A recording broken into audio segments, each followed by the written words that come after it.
Court cinema release అయింది. ఈ రోజుకి 3 రోజులు అవుతుంది. కలెక్షన్ వచ్చేసి మంచిగానే కలెక్షన్ రాబడుతుందండి ఇది. యాక్చువల్‌గా ప్రియదర్శి కెరియర్‌లో సినిమాలు వచ్చినాయి గానీ, ఇది ఒక బిగ్గెస్ట్ కలెక్షన్‌గా వచ్చింది.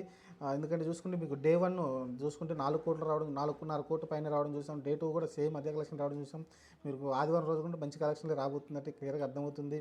చూస్తే సినిమా అయితే ఆల్మోస్ట్ హిట్ అయిపోయినట్టు. ఎందుకంటే మీకు సినిమా పెద్ద ఖర్చే లేదు దాంట్లో. మీరు చూస్తే పెద్ద పెద్ద ఆర్టిస్టులు ఒకరిద్దరు ఉన్నప్పటికీ మీకు చిన్న కాస్టింగే కనిపిస్తుంది.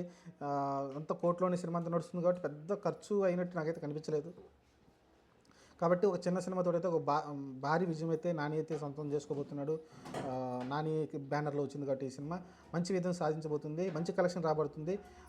తెలిసిందే కదా, ఒక చిన్న సినిమా ఇలా సడన్‌గా క్లిక్ అయిందని మటుకు భారీ కలెక్షన్ అయితే రాబడుతుంది. ఒకప్పుడు డీజే టిల్లు చూసాం, హనుమాన్ చూసాం, కాంతార చూసాం, ఇలా చాలా సినిమాలు ఉన్నాయి.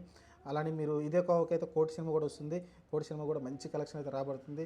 మీరు చూసుకుంటే 2 రోజుల కలెక్షన్‌లో దాదాపు 9,00,00,000 దాకా దాటిపోయింది. మీకు నెట్ చూసుకుంటేనే, ఎందుకంటే సామాన్యం నార్మల్ హీరోలకు రావట్లేదు. ఇప్పుడు వరుణ్ తేజ్, సాయిధరమ్ తేజ్ కూడా ఇంత కలెక్షన్ రావట్లేదు. నితిన్ సినిమాకు కూడా కష్టమైపోతుంది.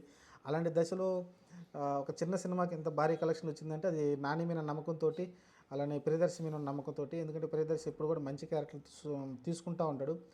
మీరు చూస్తే సేవ్ ది టైగర్స్ కావచ్చు, లేకుంటే దాని ముందు తీసిన మల్లేశం సినిమా కావచ్చు, అన్నీ చాలా బాగుంటాయి సినిమాలు. దాని పేరు చేసుకుని అయితే సినిమా అయితే బాగా హిట్ అయింది. అలానే సాంగ్స్ కూడా క్లిక్ అయింది. ఒక సాంగ్ బాగా, ప్రేమలు అనే సాంగ్ అయితే బాగా క్లిక్ అయింది ఈ సినిమాలో. మంచిగా ఆదరిస్తున్నారు ఆ సాంగ్ను కూడా. ఓవరాల్ చూసుకుంటే మంచి కలెక్షన్తో ముందుకెళ్తుందండి. ఈ 3 రోజుల కలెక్షన్తో ఆల్మోస్ట్ నాకు తెలిసి సినిమా హిట్ టాక్ తెచ్చేసుకుంది. మరి వీక్ డేస్ వచ్చేసరికి ఎలా ఉంటుందో చూద్దాం. సోమవారం కలెక్షన్ వచ్చిందని బట్టి ప్రస్తుతానికైతే మంచి సాలిడ్ కలెక్షన్స్తో అయితే ముందుకెళ్తుంది కోర్టు మూవీ.